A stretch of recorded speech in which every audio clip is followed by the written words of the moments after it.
Bienvenue sur les sentiers de l'étrange, présenté par Georges Tussin et Christian-Jacques Attard, pour tous les amateurs de mystères et de phénomènes inexpliqués. Bonjour à toutes et à tous, vous qui êtes amateurs d'étranges, de mystères, de phénomènes inexpliqués, bienvenue dans notre émission sur les sentiers de l'étrange, où j'ai le grand plaisir de co-présenter cette émission avec mon ami Christian-Jacques Attard. Plaisir partagé, Georges. Merci Christian, heureux de te retrouver après ce plateau radio. Que j'ai trouvé excellent. Eh bien, je te remercie. Vraiment, les artistes étaient tous très bons. C'est vrai. Et vous, les animateurs, aussi bons. Et toi aussi, puisque on a eu le plaisir, qu'il y a eu une intervention qui a été fort appréciée du public, qui était passionnante. Tout ça avec notre marraine d'honneur, Jean Manson. Absolument. Hein, Elle a été adorable. Chapeau. Ah oui, vraiment formidable. Bon. Mais on revient à nos moutons, en quelque sorte. Alors, c'est vrai qu'aujourd'hui, c'est une émission un peu exceptionnelle, parce que notre invité, eh bien, c'est toi, Christian. J'ai peur. Mais non, tout ça pour parler, écoutez, d'un livre passionnant, mystérieux, étrange, toulousain, ça veut tout dire. Ah ouais. Tu mets en exergue 9 personnalités méconnues, on va dire, du grand public toulousain. Des personnalités mystérieuses. Il y a une voyante extraordinaire, guérisseuse, astrologue, musicien, mystique, on va dire. Alors, on va découvrir un petit peu ton univers étrange à travers eux. Alors, comment t'es venue l'idée d'écrire ce livre ? Écoute, je m'intéresse depuis tout le temps à ces personnages qui sont, moi je dirais, les vilains petits canards quelque part. Tu vois, ce sont des gens qui ne sont pas destinés à une grande réussite. Souvent dans les familles d'ailleurs, sont ceux qui réussissent le moins, parce que les parents sont souvent beaucoup plus honorables, on pourrait dire qu'eux. Et puis finalement, avec le temps qui passe, ce sont eux qui ont eu les vies les plus exceptionnelles. Alors, on ne va pas dire, malheureusement, qu'on se souvient... Exceptionnels, mais ils sont méconnus. Ils sont méconnus, pas tous. À une certaine époque, par exemple, je parle de Maurice Magre. Maurice Magre a été très connu. On va en revenir tout à l'heure. Certains personnages ont été très connus, sont moins connus aujourd'hui, mais à l'époque ont été très connus. D'accord, on va en parler. Mais ce sont tous des gens qui ont eu un itinéraire de vie qui sortait de l'ordinaire. Et qui se sont accomplis sans aucune restriction, avec leur propre désir, leur propre volonté. Ils sont arrivés au bout d'une vie assez exceptionnelle. Et pourquoi avoir choisi Toulouse ?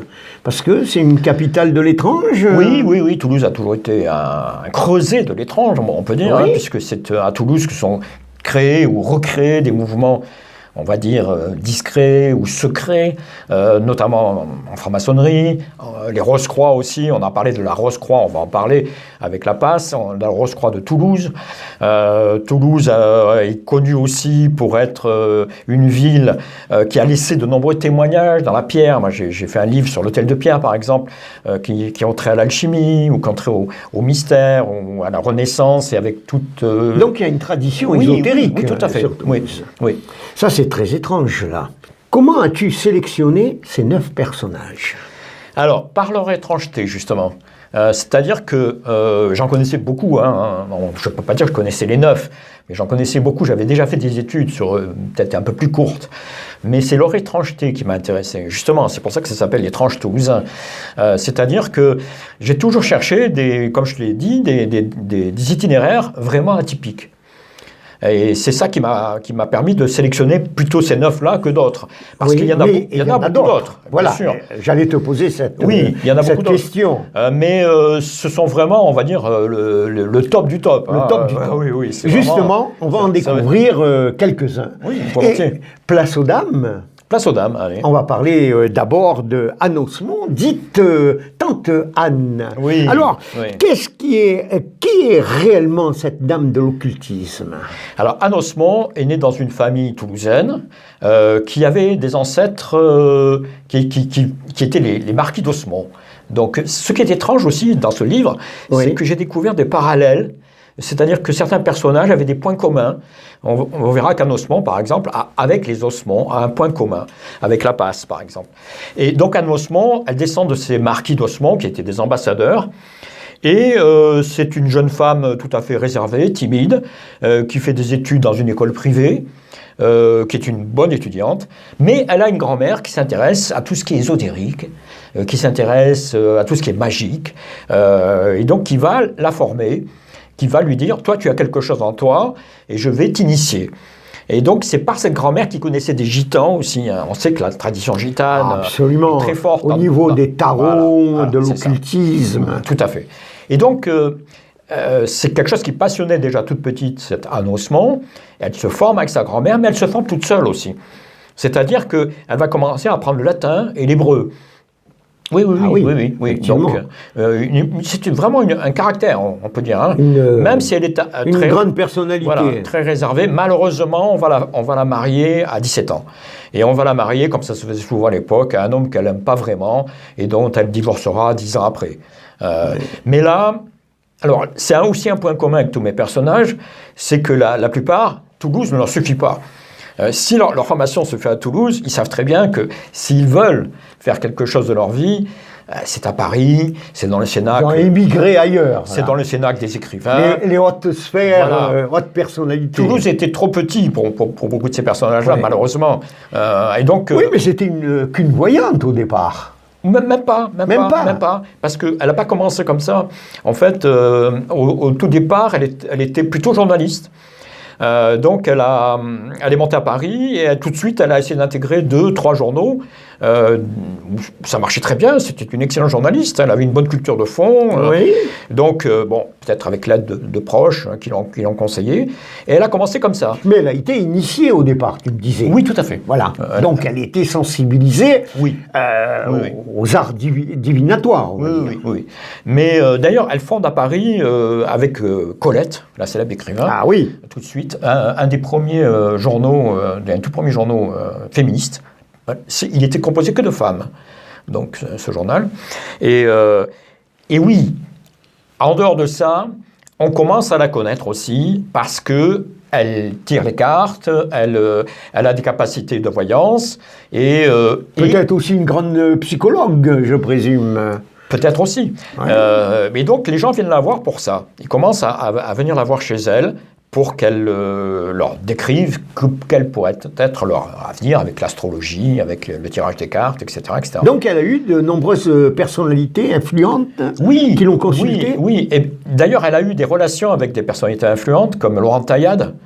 Taillade, qui était écrivain, qui était connu pour être quelqu'un d'un caractère fort, un polémiste, il s'est battu plusieurs fois en duel, enfin bon.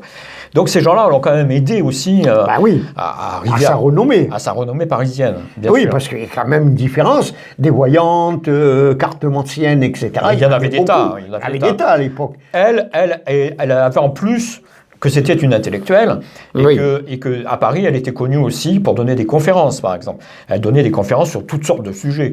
Elle a donné des conférences sur Émile Zola, sur l'Égypte ancienne, même sur la franc-maçonnerie. Donc, si tu veux, dans le milieu intellectuel, c'était quelqu'un quand même qu'on avait remarqué. Voilà. Absolument. Mais ce qui la distingue... Voilà, j'allais te poser la question. Oui. Ce qui l'a distinguée, c'est qu'elle prétendait faire des voyages astro. Ah. Et je sais que c'est un domaine qui t'intéresse. C'est un domaine qui m'intéresse. Et ça, c'est quand même assez extraordinaire parce que on peut dire qu'elle a apporté, même si les gens ne veulent pas les entendre, mais elle a apporté des preuves. C'est-à-dire notamment, elle avait l'habitude de disposer dans son appartement des papiers de cigarettes. Oui. Et elle est posée comme ça, c'est très léger. Hein. Elle est posée et à l'avance, elle disait voilà, ces papiers, ils vont former une étoile. Mais c'est moi qui vais faire qu'ils vont former une étoile. Quand je serai en voyage astral, je viendrai près de cette table et je ferai déplacer ces papiers pour qu'ils forment un carré ou une étoile, un cercle. Et ça marchait. Donc, on est sûr qu'il n'y a pas de trucage? C'est pas quelqu'un d'autre qui venait... On n'est jamais sûr.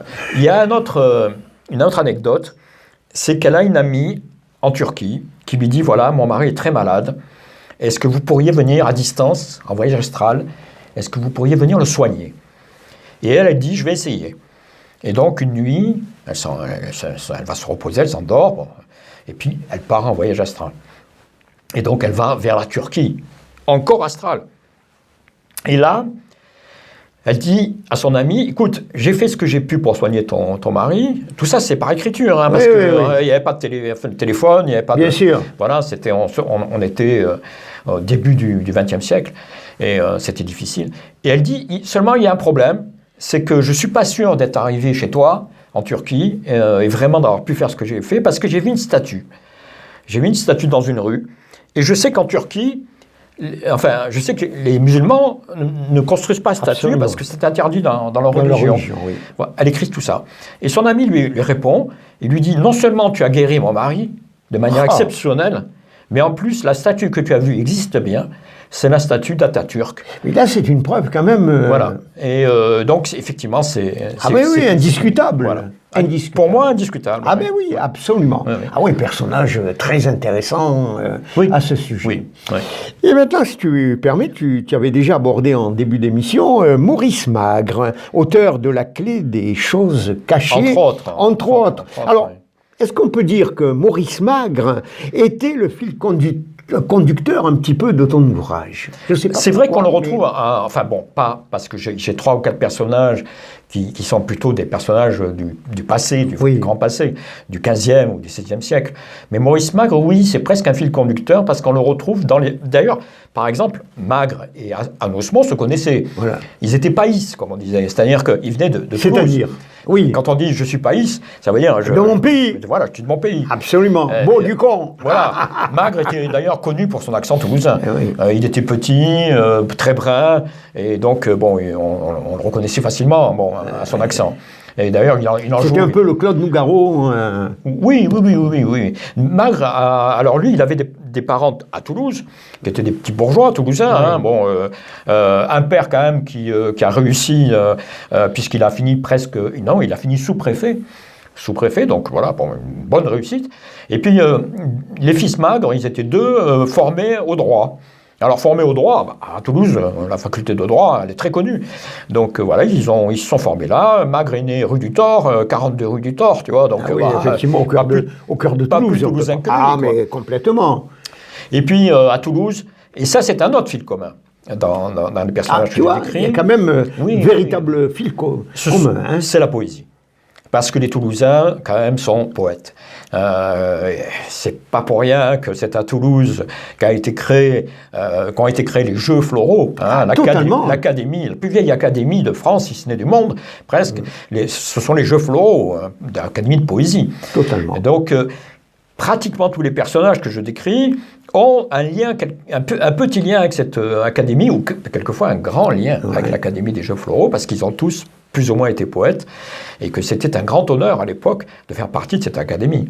Absolument. Alors Magre écrit des poèmes depuis sa plus tendre enfance, on va dire. Hein. Et puis il a l'ambition quand même de les faire lire. Il monte un groupe de jeunes poètes qui commencent à être assez connus. Il monte des pièces qui commencent à être jouées, même au Capitole, hein, attention.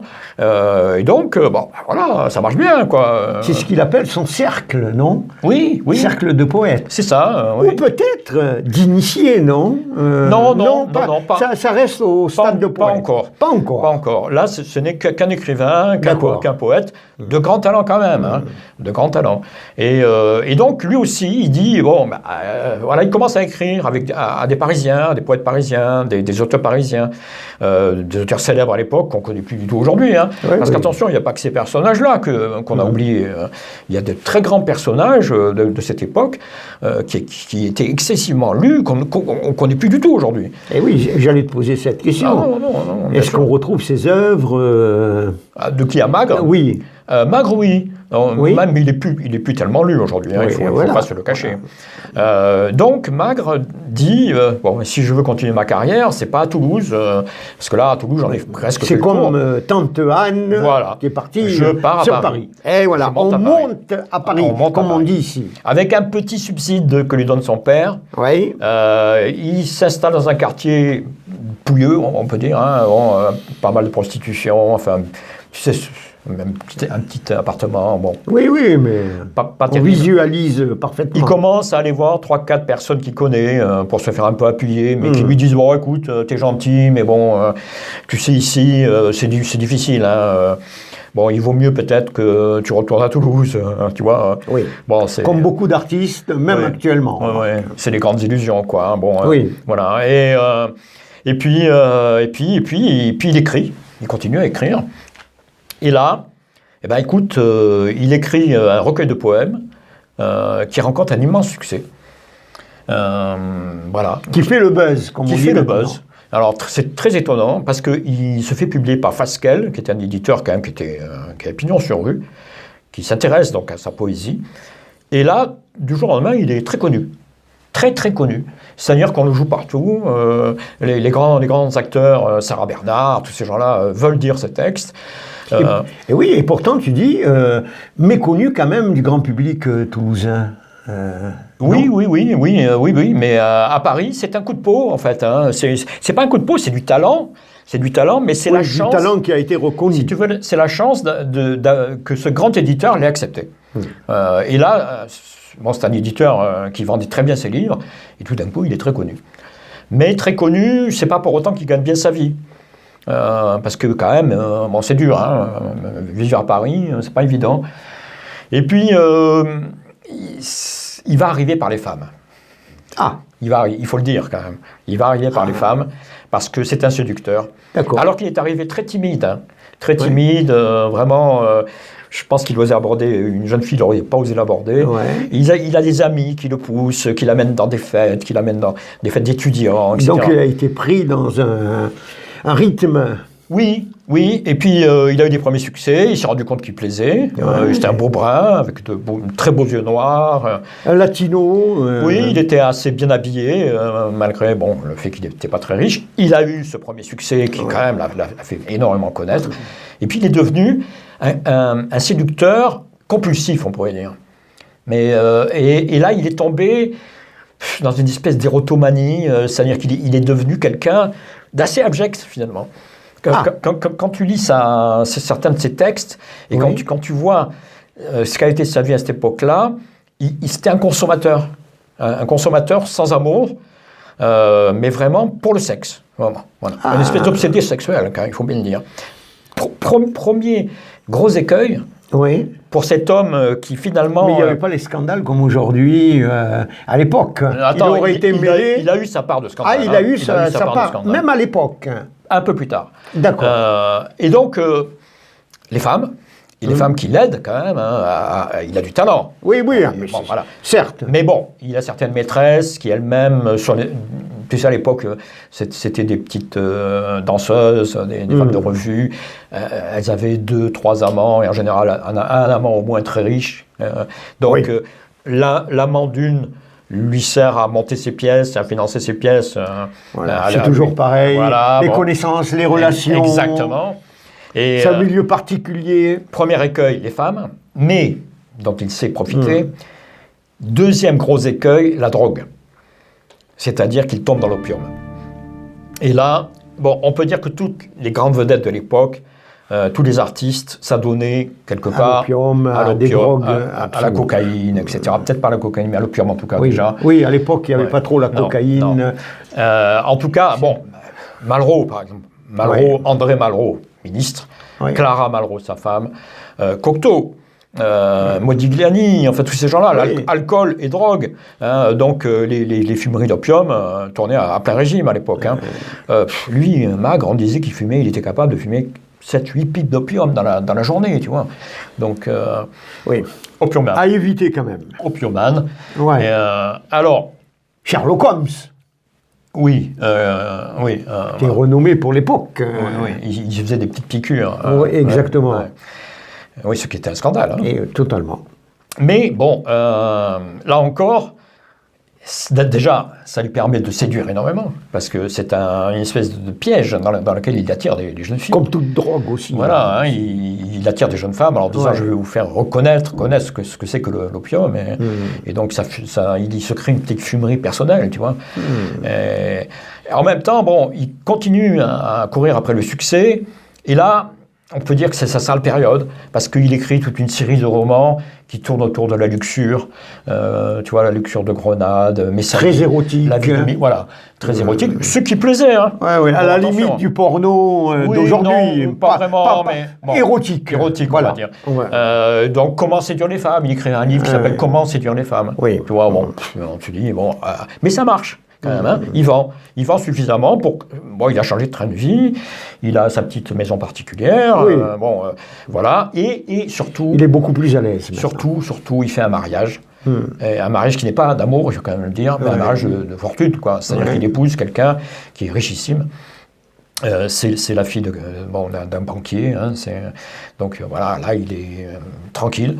Il sait que toute sa vie, il n'aura plus à courir après. Il est assuré. Voilà, il est assuré. Et on peut dire qu'il va végéter comme ça. Je ne sais pas si on peut parler du terme végéter. Jusqu'au jour où il est invité dans une soirée. Et là, c'est une soirée où on fait tourner un peu les tables. Il y a des gens qui ont mis un baquet de Mesmer, ce qu'on appelle les baquets de Mesmer, pour faire un peu de magnétisme, tu vois, et s'essayer au magnétisme animal. Il s'embête. Cette soirée, il s'embête. Et il va dans la bibliothèque de la maîtresse de maison, et là, il sort un livre qui est La doctrine secrète de Madame Blavatsky.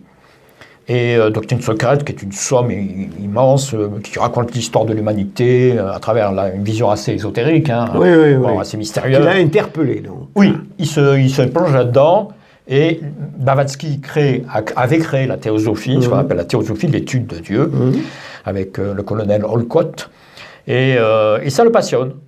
Donc il veut devenir, il devient d'ailleurs théosophe. Il se branche complètement dans... Oui, il se branche là-dedans. Et il se met à étudier, en fait, les différents mouvements, théosophie, franc-maçonnerie, sans adhérer. Hein. Rose-Croix, sans y adhérer non plus. On le soupçonne à un moment d'avoir plus ou moins approché un cercle mystérieux qu'on appelait les polaires, aussi, qu'il a observé, sur lequel il a écrit un livre avec le pseudonyme de René Timy. Il en parle hein, dans ce livre, avec un regard un peu moqueur, tu vois. Ouais. Et puis voilà, là, il change carrément de registre. Et il se souvient qu'il est toulousain, quand même, là. Il commence à se souvenir qu'il est de Toulouse. Et il se dit... L'appel du pays. Oui, c'est ça. En quelque sorte. C'est ça.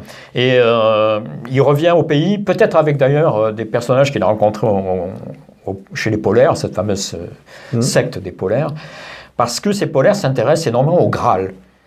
Donc, la recherche du Graal. Voilà. L'éternelle recherche. Voilà. Alors, donc, ces gens reviennent dans les Pyrénées, dans les hauts lieux des Cathares, parce qu'ils sont persuadés, quelque part, que les Cathares ont eu le Graal. Et donc, ils se lancent dans des mouvements qui sont pro-Cathare. D'ailleurs, Magre va lui-même créer une association qui aura pour thème et le Graal et les Cathares. Et avec une certaine naïveté, on va dire. Une certaine naïveté, mais aussi beaucoup de romantisme. C'est-à-dire qu'il va se mettre à écrire 2 livres qui vont être de gros succès.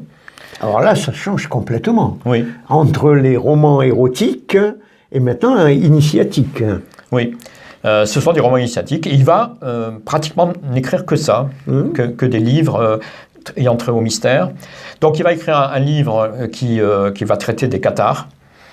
Et il va écrire un livre qui va traiter du Graal. Donc il va écrire 2 livres qui sont Le sang de Toulouse, donc sur les Cathares, le drame des Cathares, et Le trésor des Albigeois, qui lui sera sur le Graal. Et ces 2 livres vont être de très gros succès de librairie et vont relancer l'intérêt pour les Cathares, mais avec une approche, comme je te l'ai expliqué, romantique. Ah oui, c'est un sacré personnage. Mais après ça, il va quand même s'intéresser à tout ce qui est illuminé, tout ce qui est mystique. Et il va écrire, un peu comme l'a fait plus tard Stefan Zweig, de courtes biographies. Et il reviendra sur Toulouse à la fin de sa vie? Il revient régulièrement sur Toulouse, ne serait-ce que pendant la guerre, par exemple, il a été passé... Alors, quelle période, Maurice Magre? Maurice Magre, en histoire, on appelle ça un contemporain. Oui. Hein, c'est-à-dire qu'il est mort pendant la guerre. Il est mort à Nice, 1941. D'accord. Donc c'est un contemporain. Oui. Voilà. Absolument. Oui. Et maintenant, j'aimerais qu'on parle d'un autre personnage qui m'a intrigué, c'est Guillaume Brun, qui est alchimiste. Est-ce que ce serait notre Nostradamus? Oui, alors moi je pense, parce qu'il a été très peu étudié, hein, Guillaume Brun. Voilà, là on rentre dans des personnages peu connus, vraiment, un peu, peu connus. Mais intéressant. Oui. Mystérieux, étrange. Oui.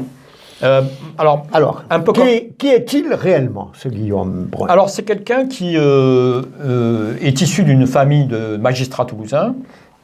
Et donc, ses parents le conduisent tout à fait à faire des études en droit. Toulouse a une grande faculté de droit. Donc, il va passer, on va dire, 2 diplômes supérieurs. À l'époque, on disait S quelque chose, S droit. Absolument. Donc, il a 2 licences en droit. Et non seulement ça, mais il a encore une licence en plus en médecine. Ah oui, donc il est triplement licencié. Oui. C'est quelqu'un de très intelligent. Grande culture. Oui. D'ailleurs, lui aussi a, on va dire, été voir un petit peu ce qui se faisait du côté des Geoffleuraux. Hein. Il a toujours cette sensibilité un peu poétique, même s'il n'était pas un grand poète. Mais bon, voilà. Donc, c'est quelqu'un qui est destiné à devenir, ici à Toulouse, d'ailleurs, il le sera, ce qu'on appelle un juge-mage, donc un juge du Parlement toulousain, très haut niveau à Toulouse même. Hein. Et là, il se passe quelque chose dans sa vie, c'est qu'il va rencontrer Louis XI, parce qu'on est à l'époque donc, de Louis XI. Donc, Louis XI... Tu nous rappelles, Louis XI, quelle époque 15e siècle. 15e. Donc... on va faire simple. Et Louis XI passe à Toulouse et il est malade. Parce qu'on imagine mal qu'un roi puisse être malade. Et puis malade, il a des hémorroïdes. Quoi. Oui. C'est donc, il a non seulement ça, mais il souffre de dartre suintant, une maladie de peau, pas très ragoûtante, tu vois. Et donc, il demande à consulter les médecins locaux, bien qu'il ait ses propres médecins, hein. Mais ces médecins ne vont pas l'affaire. Et Guillaume Brun, dit le mort, parce qu'il est très brun, de peau aussi, il soigne le roi. Alors, il le soigne, il faut aller voir les traitements. Hein. Les hémorroïdes, c'est de la poudre de Japs. Ouais. Les dartres, c'est du lait d'agnelle. C'était limité à l'époque. Avec du romarin, oui. C'est vraiment des trucs, aujourd'hui on dirait, ça soit dans du tout. Ça marchait. Ouais. Ça a marché. Et donc, Louis XI le prend en sympathie et lui dit, écoutez, voilà, c'est formidable, vous m'avez soigné, il faut venir à Paris, je vous prends comme médecin royal. Bon. Belle promotion, là. Oui, mais ça n'intéresse pas tant que ça. Ouais. Parce qu'il est à Toulouse, bien installé. Il se dit, bon, qu'est-ce que je vais faire à Paris? Et même si c'est le roi. Hein. Seulement, il se passe une chose, c'est que Louis XI décide de déplacer le Parlement, qui était à Toulouse, le Parlement du Languedoc. Hein, les grands États du Languedoc donc, se réunissaient régulièrement. Et il le déplace à Montpellier. Et là, les Toulousains, alors là, c'est la catastrophe pour eux. Et ils demandent à Guillaume Brun, qui apparemment était bien avec le roi, d'aller voir le roi pour lui faire changer d'avis. Et le roi change d'avis. Donc là, c'est une renommée totale à Toulouse. Hein. On le fête, on lui offre des tas de choses. Et on a des documents, parce que ça date tu disais, du XVe siècle. On a des documents. Oui. On a notamment une gravure qui est conservée ici aux archives à Toulouse, que j'ai pu voir, où on voit notre Guillaume Brun. Est-ce qu'il a laissé, comme Nostradamus, des prophéties? Attends, là, tu vas très vite. Ça m'intéresse. Tu vas très, très vite. Oui. Parce qu'en fait, il va finir par monter à Paris. Et à Paris, il va avoir une vie totalement différente. C'est-à-dire qu'il va carrément oublier qu'il est légiste et médecin de profession, parce qu'il va vendre quelques onguents, quelques poudres, tout ça, mais ça ne fait pas vivre, on peut dire. Il devient proxénète. Non. Si. Alors, décidément, il y a un lien avec Magre. Un peu. Un petit peu. Un petit peu, quand même. Magre n'était pas proxénète. Non, il n'est pas proxénète. Mais il côtoie les prostituées, Franchement, j'exagère. Oui. Il n'était pas franchement proxénète. Mais en fait, il fournissait des jeunes filles. Il était entremetteur. Pour le roi. Pour le roi, oui. Pour le roi. Alors, Louis XI... Il a provisionné. Louis XI, je ne sais pas si tu te souviens, mais moi, quand j'étais jeune, toi aussi, quand tu allais à l'école, on te montrait des fascicules d'histoire, on voyait Louis XI, avec sa petite... Absolument. Voilà, son petit chapeau, et qui mettait des gens dans des cages en fer. Exactement. Tu te souviens de ça? Exactement. Voilà. Tu nous ramènes quelques années en arrière. Et Louis XI, en fait, il n'était pas beau, et il n'avait aucun succès avec les femmes, bon, aucun. Donc, il avait besoin qu'on lui amène la chair fraîche, quoi. Bon, oui, absolument. Et donc, Guillaume Brun va acheter carrément des jeunes filles, des donzelles, comme il disait. Alors, on a des actes, on a conservé des actes où il est écrit et procurer 2 donzelles au poil roux. Mais l'histoire est un éternel recommencement. C'est ça. Croire vivre les affaires d'aujourd'hui, c'est quand même quelque chose d'incroyable. Sauf qu'à l'époque, il ne se préoccupait pas du fait qu'elle pas gamine, parce que c'était des très jeunes filles. Oui. Alors, il aimait bien les jeunes femmes d'origine exotique, on pourrait dire. Donc, il faisait venir d'Afrique ou d'Asie des jeunes femmes. Oui, il était entremetteur, oui. Avec un contrat et tout. Oui, en règle. Oui, c'est ça. C'était monnaie courante, peut-être à l'époque. Voilà. Donc, malheureusement, on va dire. Hélas. Et il continuait à soigner le roi, dont la santé se détériorait quand même rapidement. Et là, le roi finit par mourir. Et Anne de Beaujeu, qui prend la régence de Louis XI, elle n'a pas une grande estime pour tous ces charlatans qu'il y a tout autour. Elle aime bien quand même Guillaume Brun. Donc elle le garde, elle lui coupe de moitié ses subsides. Elle le garde. Par contre, après non. Après, malheureusement, on va lui dire, écoute... Elle fait du ménage. Voilà. C'est pas elle qui fera le ménage, mais on va lui dire, tu rentres... On va lui faire comprendre. Tu rentres à Toulouse. Bon, entre-temps, il a perdu sa première femme, il s'est marié avec une autre femme dans le comté d'Uzès. Il est très riche. Bon, c'est pas un gros problème. Pas de problème. Il a, on va le dire, pas mal magouillé. Donc, parce que... il a dû fréquenter... Dans la revente de blé, enfin bon, des tas de trucs. On s'en doute. Voilà. À Toulouse, on ne l'aime pas du tout. Parce qu'à Toulouse, figure-toi que... C'est très marrant, on peut dire. Il habitait à Toulouse, il a mis une très belle demeure à Toulouse, un hôtel. Et il s'était fait bâtir un mât très très haut, tu vois, qu'il avait peint en bleu. Au sommet du mât, il y avait des fleurs de lys. Et il y avait une espèce d'étendard qui signalait sa présence dans la ville. Alors ça, les Toulousains, ils ont apprécié. Il y avait un peu d'égo, là. Oui, ils n'ont pas dû bien apprécier. Non, ils n'ont pas apprécié du tout. Je comprends. Donc, on lui a dit, écoute, à Toulouse, non. Il est resté plutôt en Provence. Il était bien entouré. Et puis, il a voyagé. Il a été en Égypte, en Italie. Puis, il est mort de sa belle mort. À Toulouse, on a fait dire une messe, simplement, pour lui. Tu vois, voilà. Oui, mais on s'éloigne un petit peu des prophéties, parce qu'on le considère comme le précurseur de Nostradamus. Et alors, je vais te dire pourquoi. Parce qu'en fait, quand il est à Uzès, c'est la Provence, c'est les terres de la famille de Nostradame. Totalement. Il rencontre l'arrière-grand-père de celui qui deviendra Nostradamus. Ah, d'accord. Un certain de Saint-Rémy et Michel de Nostradame. Et le fils de la petite fille de ce monsieur. Et donc, là, quand il est à cette cour-là, comme ce Guillaume Brun est aussi astrologue, il a pris l'habitude de faire chaque année ce qu'on appelle à l'époque des pronostications. C'est-à-dire, ce sont des almanachs qui vont raconter les événements qui vont se produire. Et donc, il laisse ces almanachs à cette famille qui sera la future famille de Nostradamus. Donc, on peut penser que c'est lui qui a influencé cette idée de produire des almanachs chez Nostradamus. Une sorte de centurie. En fait, c'est un Nostradamus avant l'heure. Oui, un précurseur de Nostradamus. Tout à fait. Effectivement. Là. Oui. Et il a prédit des trucs quand même qui ont marqué l'histoire. Non. En fait, on n'a pas d'écrits. On n'a pas gardé ces écrits-là. Sur ce qui est de l'astrologie, et puis il faudrait vraiment faire des études très poussées. Oui. Je te rappelle que c'est un personnage très peu connu. Donc, non. Mais c'est tout à ton honneur d'avoir travaillé ces dossiers, parce que ça lui demandait un travail considérable, de recherche de documents, de manuscrits. Il faut aller fouiller dans les surtout les personnages peu connu comme lui. Hein. Oui. C'est ça qui est le plus... Peu connu, mais tu admettras quand même extravagant. Quoi. Ah oui, mais étonnant. Et on va parler maintenant d'Alexandre de Maige. Alors, pourquoi on le surnomme le chevalier de Maige? On le surnomme le chevalier du Maige. Alors, du Maige, il est issu d'une famille d'acteurs. Son père était acteur. D'accord. Il était franc-maçon, d'ailleurs, son père. Et il a transformé son nom, qui était du Maige, en un seul nom. Ah, c'était pas deux Maige, c'est du Maige.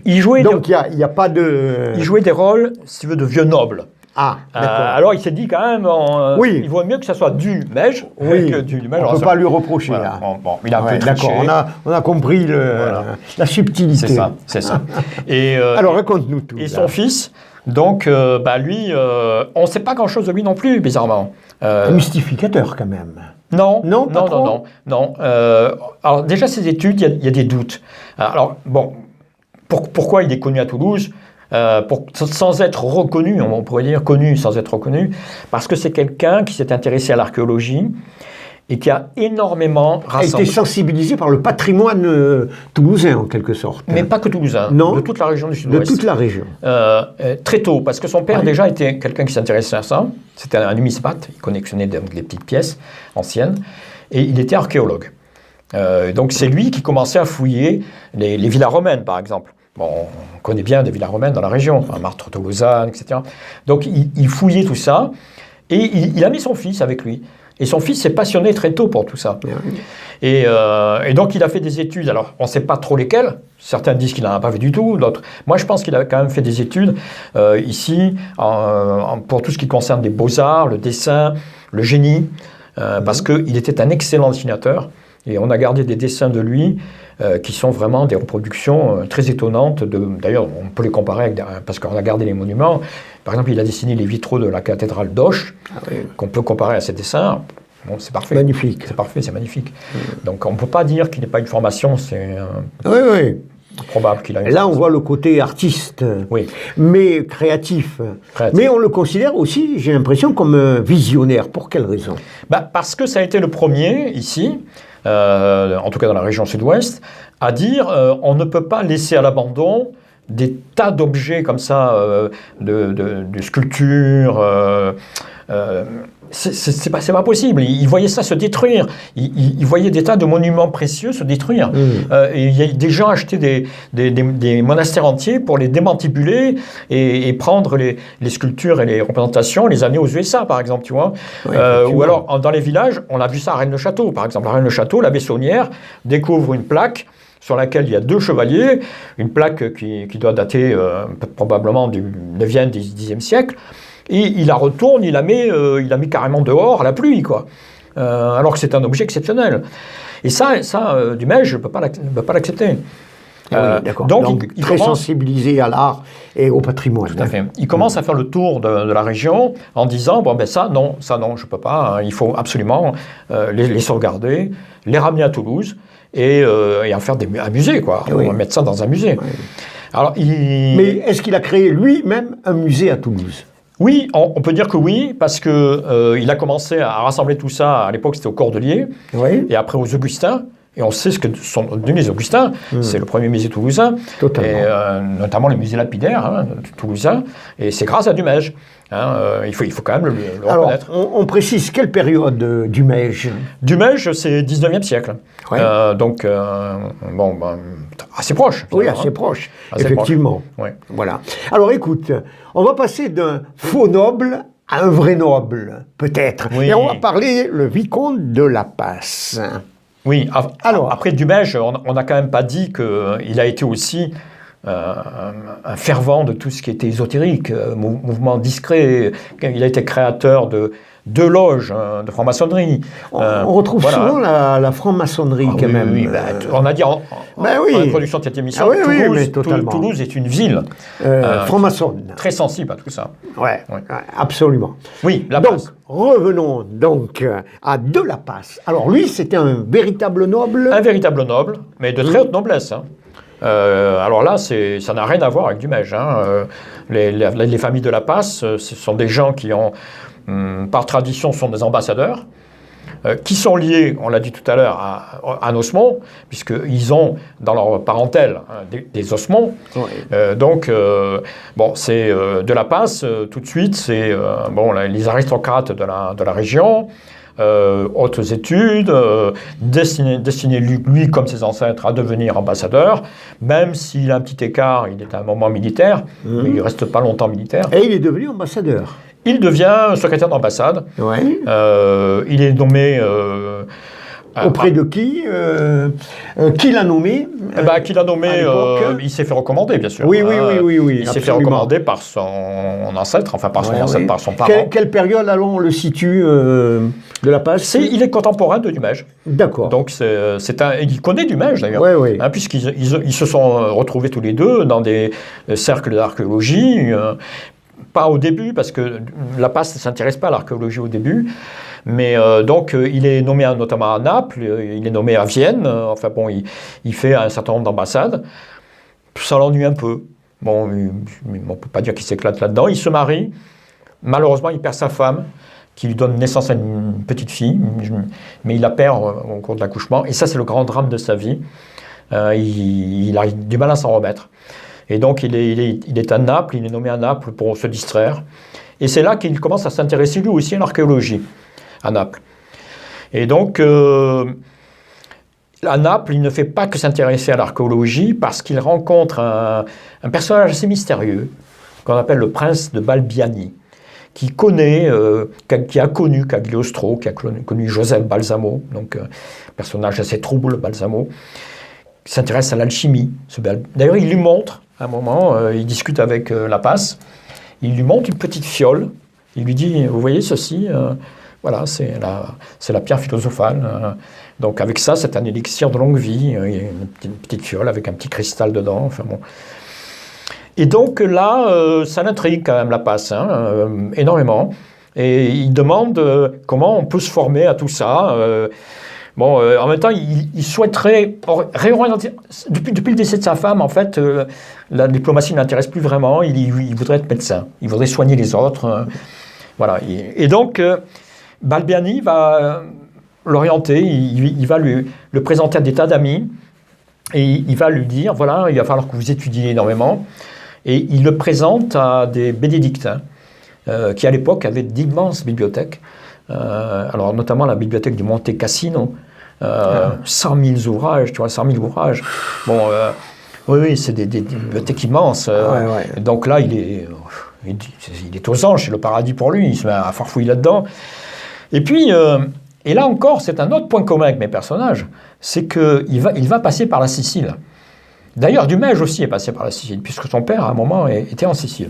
Il va passer par la Sicile où il va à Montréal, un village en Sicile, et il se fait admettre dans un monastère en Sicile.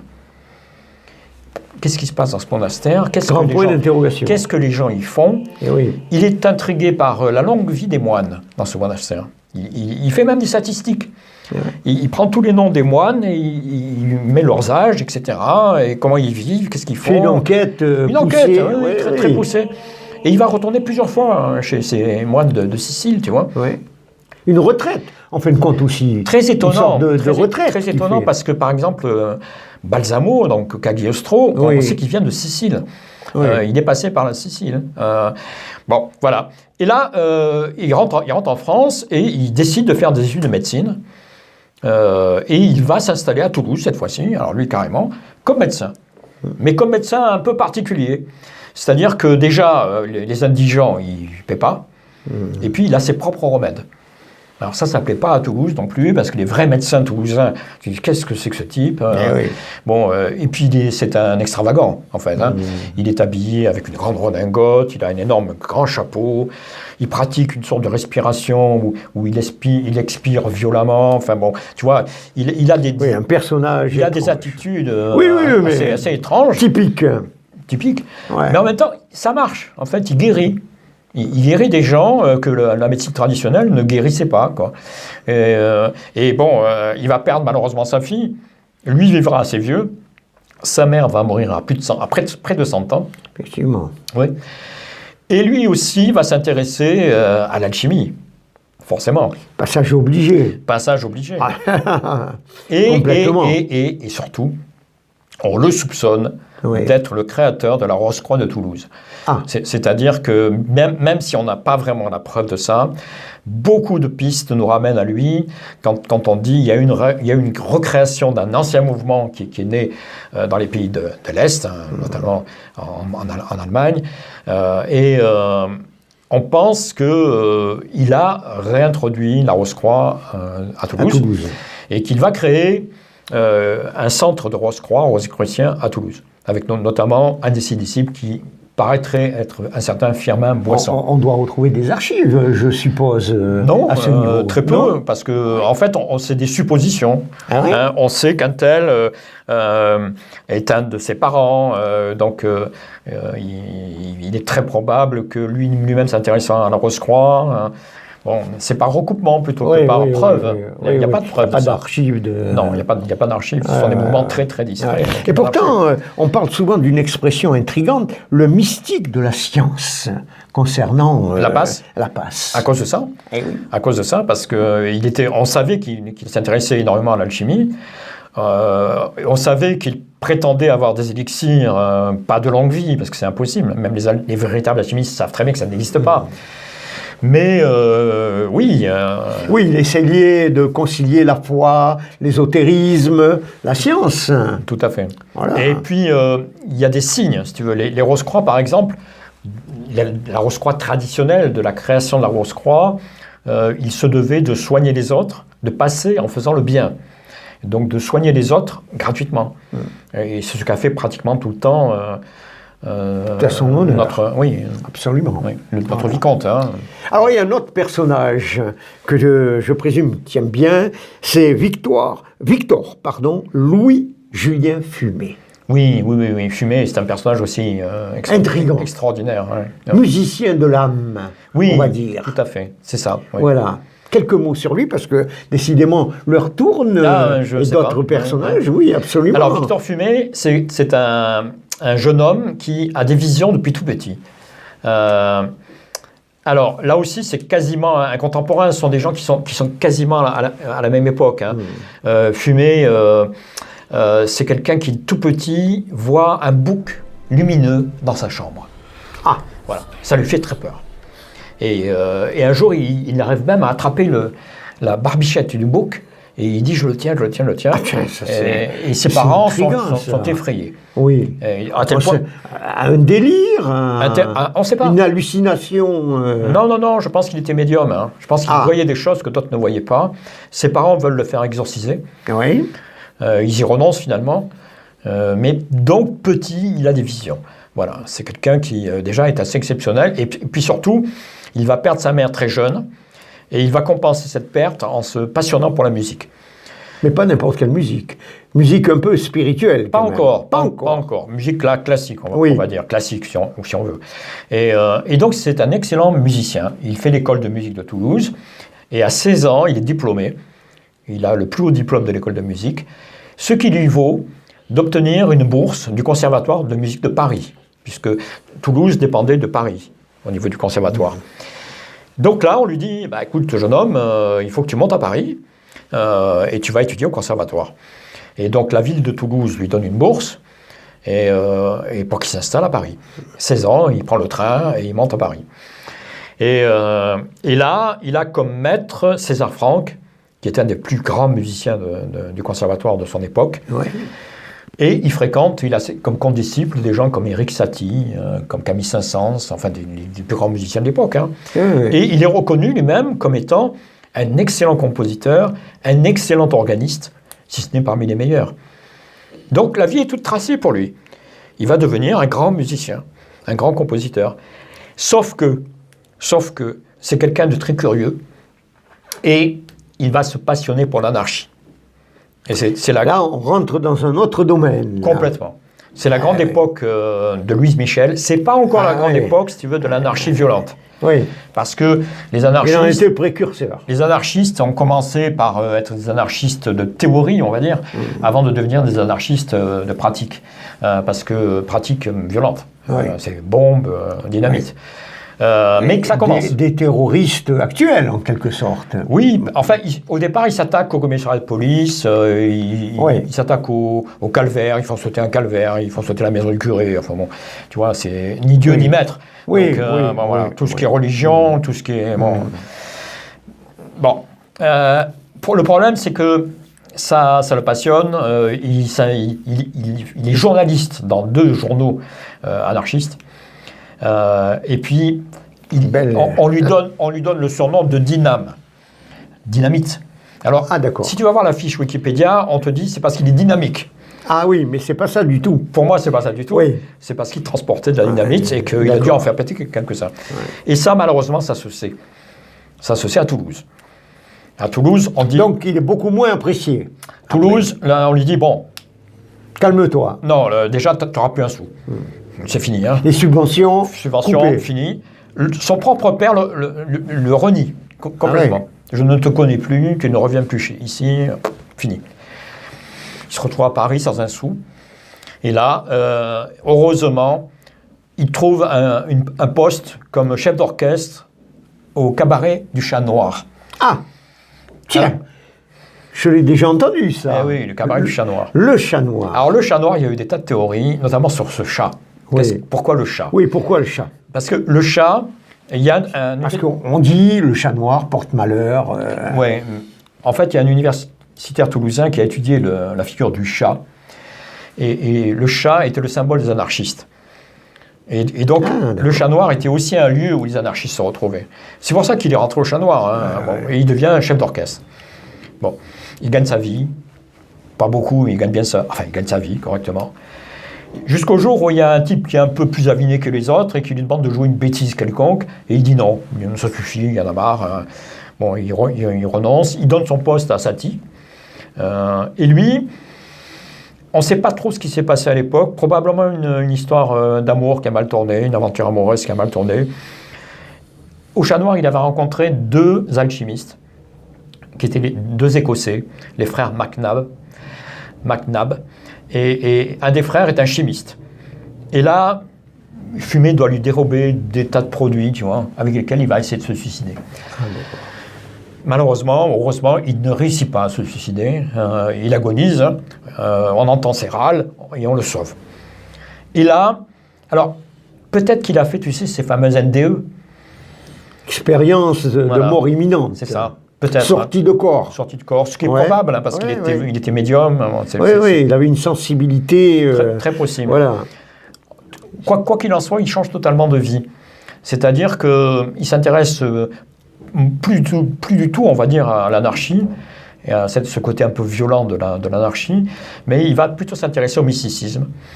Et il va commencer, lui aussi, à fréquenter des gens qui, à l'époque, étaient très connus à Paris, qui le sont toujours, d'ailleurs. Hein.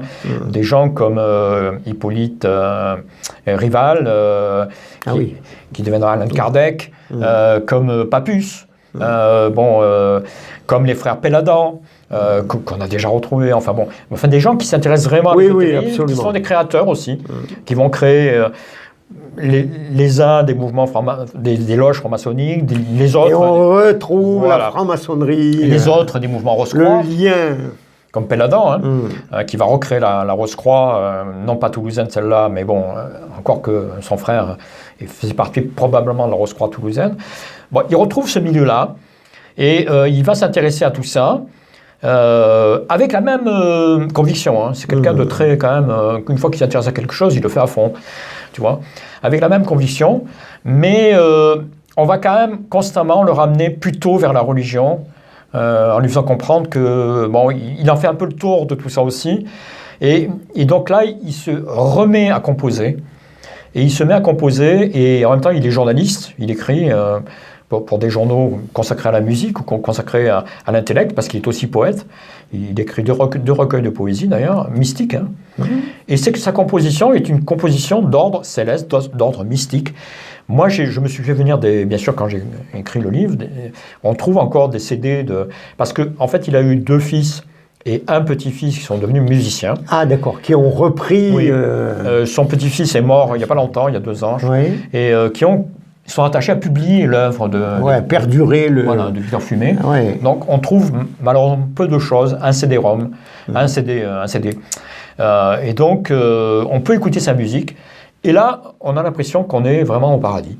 Ce sont des chœurs de femmes, ce sont des chœurs célestes. Tu vois, de musique pour méditer Non, c'est de la musique sacrée. C'est de la musique sacrée, vraiment. Donc, de la très haute musique sacrée, vraiment très élevée. Tu as été très touché par cette musique. Oui. Je te dis, on a vraiment l'impression que c'est une musique céleste. Ouais. On sent qu'il est inspiré au plus haut niveau. Ouais. Et alors, malheureusement, c'est un musicien qu'on ne joue pas. Il n'a jamais, alors à ma connaissance, pas été joué à Toulouse. Il passe très peu à la radio. Alors pourquoi ? Je vais te dire pourquoi. Parce que c'était un homme. Parce que c'est le côté un peu sacré, spirituel. Non, c'est pas. Non, c'est pas pour ça. C'est pas pour ça. C'est pas dans les cibles au niveau radiophonique, ça. Hein. Non, c'est sûr. Mais c'est surtout parce que il était modeste, finalement, malgré cette vie très mouvementée, timide, modeste, réservé. Et que c'est quelqu'un qui détestait se vendre. Il ne savait pas faire sa propre publicité. Et il était quelqu'un qui... Comme beaucoup d'artistes. Qui fuyait les réseaux, tu vois. Autant il s'intéressait à beaucoup de choses, autant il n'était pas dans les réseaux, il n'allait pas aux réunions, rencontres qu'il fallait pour être en vue, connu, tu vois. Et donc, on peut dire qu'il n'a pas été connu à cause de ça. Et peut-être s'il existait aujourd'hui, avec les réseaux sociaux, numériques, etc., on l'entendrait beaucoup plus. Peut-être. C'est un autre sujet, là. Mais un personnage passionnant, hein, vraiment. Ouais. Je te remercie, mais tu en parles tellement bien. On boit tes paroles, mon cher Christian. Merci. Alors, un dernier personnage. Il nous reste un petit dernier. Lequel vas-tu nous choisir ? C'est à toi. Hein. Moi, tu parlais beaucoup de Balsamo. Alors, je ne sais pas si c'est un truc de prédilection pour toi. Non, pas spécialement, mais c'est étonnant. Oui. C'est étonnant. Ou alors, si tu as un autre personnage pour terminer. Non, parce qu'il y en a d'autres. Il y a Georges Monti, mais c'est un personnage tellement sulfureux qu'il faudrait une émission pour lui tout seul. Oui. On aura le plaisir de te réinviter en tant qu'invité exceptionnel. Il est lié à Rennes-le-Château, d'ailleurs. Oui. Peut-être on peut parler de ce Joseph Balsamo. Alors, il existe un Joseph Balsamo qui est très connu, parce qu'il est connu sous le nom de Cagliostro. Bon, est-ce un mythe ou pas ? Disons que lui, il a vraiment existé, hein, pas de problème. Sa vie a été réécrite, pervertie, manipulée, parce que c'est quelqu'un que l'Église n'a jamais supporté. Il était lui aussi créateur de loges. C'est lui qui a créé les fameuses loges égyptiennes. Et on revient à la franc-maçonnerie. Et ça, pour ça, l'Église ne lui a jamais pardonné. Voilà. Et en même temps, son existence, il était un précurseur de la Révolution française, très probablement. On l'a fait passer pour un escroc qu'il était peut-être. Hein. Peut-être qu'à ses débuts, il a tiré la ficelle par les deux bouts, mangé de la vache maigre. Peut-être qu'à ses débuts, il n'était pas très clair. Mais bon, on ne peut pas lui enlever qu'il était quand même quelqu'un de très étonnant aussi. Et je soupçonne une réécriture de sa vie. D'ailleurs, je ne suis pas le seul à le soupçonner. Quoi qu'il en soit, ce personnage meurt dans des conditions déplorables. Il est emprisonné dans les geôles du Vatican. Donc l'Église vraiment lui en voulait. Et il a créé quelques scandales sur sa route, notamment la fameuse histoire du collier de la reine avec le prince de Rohan, puisque là, on le soupçonne, là encore, d'escroquerie, d'avoir escroqué le prince de Rohan. Enfin bon. Oui, le collier de la reine. Passons les détails. Oui. Quoi qu'il en soit, il paraît qu'il était capable de soigner les pierres malades, de réparer un diamant. Voilà. Guérisseur. Il était guérisseur. Personnage étonnant. Et comment il était vu sur Toulouse, ce personnage ? Il n'était pas vu sur Toulouse. C'était un Sicilien d'origine, né près de Palerme, ou dans la région de Palerme. Pas vu sur Toulouse, parce que moi, mon Joseph Balsamo, c'est pas celui-là. Ah. C'est pas du tout lui. C'est un Joseph Balsamo qui a vécu 100 ans avant lui. Ah, d'accord. Voilà. Qui avait le même nom que lui. Oui. Et qui était comme lui, quelqu'un qui allait de ville en ville pour soi-disant guérir les gens, avec des onguents, avec peut-être... guérisseur. Voilà, peut-être la pierre philosophale, la chrysopée, Oui, etc. oui. Chevalier de Sainte-Croix comme l'autre Balsamo, Ah oui, d'accord. même nom, même origine, sicilien. Ouais. Voilà. Et c'est très étonnant, quoi. On a deux personnages qui ont le même nom, C'est très curieux, qui ont le ça. même titre, qui ont la même profession, À plusieurs années de différence. pratiquement un siècle de Un différence. siècle de différence. Et on n'arrive pas à comprendre. Et notre Joseph Balsamo toulousain, Oui. puisqu'il s'est installé à Toulouse, lui, il est très riche aussi. Il va à Revel. Il y a une épidémie à Revel, il soigne les gens très bien à Revel, et il fait ériger une croix qui fait dorer à l'orphin, qui n'existe plus aujourd'hui. Donc il a de l'argent, quoi. Quand il va mourir, on a son héritage. Aux archives ici, il conserve son héritage. Et il lègue une agate au roi de France, à Louis XIV, puisqu'on est contemporain là, de Louis XIV. Lui, ce Joseph-là a vécu sous Louis XIII. Mais à la mort de Louis XIII, il va léguer, lui, quand il meurt, il lègue à Louis XIV. Et il va léguer à Louis XIV une croix en or massif. Donc c'est quelqu'un qui a gagné de l'argent. Il est reconnu par les Toulousains le nomment bourgeois de la ville. Il lui donne un certificat, ce qu'ils appelaient à l'époque un certificat d'habitanage. Et ils disent, tous les guérisseurs qui dorénavant passeront dans Toulouse devront aller se faire reconnaître par Joseph Balsamo. Ah, d'accord. Sinon, ils ne peuvent pas exercer. Une sorte de licence. Voilà, c'est ça. Lui-même avait fait ça, il avait fait le Tour de France, vraiment le Tour de France, pour à chaque fois dire, voilà, je suis passé à telle ville, j'ai guéri tel. Tu es précurseur de l'ordre des médecins, un petit peu. Les médecins, les vrais, disaient que c'était un charlatan. Oui. Mais quoi qu'il en soit, il guérissait. Dans l'ordre des guérisseurs. Des guérisseurs, voilà, absolument. c'est ça. C'était un guérisseur, plus qu'un guérisseur. Il fallait avoir l'aval de ce monsieur. Voilà, il fallait avoir l'aval de ce monsieur. Alors, ce qui est étrange, c'est que donc, l'histoire se répète. Eh oui, c'est très curieux. Alors, est-ce que c'est le second personnage qui a pris le nom du premier ? Et est-ce qu'ils étaient parents ? Ça, personne ne peut le dire aujourd'hui. Mais c'est très intriguant. C'est très intriguant. C'est passionnant. Je vais te dire, tu nous as amené là sur des destins extraordinaires. Oui, moi aussi j'étais passionné. Mais tu en parles merveilleusement. Merci bien. Jean. Voilà. Tu nous as enrichis et avec tous ces personnages méconnus qui méritent d'être connus. Après, on ne peut pas, dans une émission comme celle-ci, rentrer dans les détails, des heures et des donner heures. des dates, donner des heures et des heures, bien entendu. C'est pas possible. On a fait un survol, ce qui est déjà pas mal. C'est quand même intriguant que sur Toulouse, il y avait de tels personnages. Complètement. Grâce à toi, tu les as mis en exergue. Et puis, il ne faut pas croire que ça s'est tari. J'aurais pu continuer. Il y aura d'autres tomes, je présume. Non, il n'y aura pas d'autres tomes. Ça t'a demandé quand même beaucoup de travail. Oui, ça m'a demandé pratiquement 2 ans de travail. 2 ans de travail. Oui, parce qu'en fait, l'air de rien, il faut aller fouiller des archives, il faut remonter des pistes. Il y a des personnages, par exemple Georges Monti, dont je parle. Tout ce qui a été écrit sur lui est faux, totalement faux. Ça a été écrit par 2 charlatans, on peut dire. Et donc, il a fallu réécrire sa vie, savoir où il était décédé, où il était enterré, qu'est-ce qu'il avait fait. C'est tout un travail de recherche que tu as fait. Travail de recherche très long. Tu as débroussaillé, en fin de compte. Pour certains personnages, oui. Eh bien, écoute, je te félicite.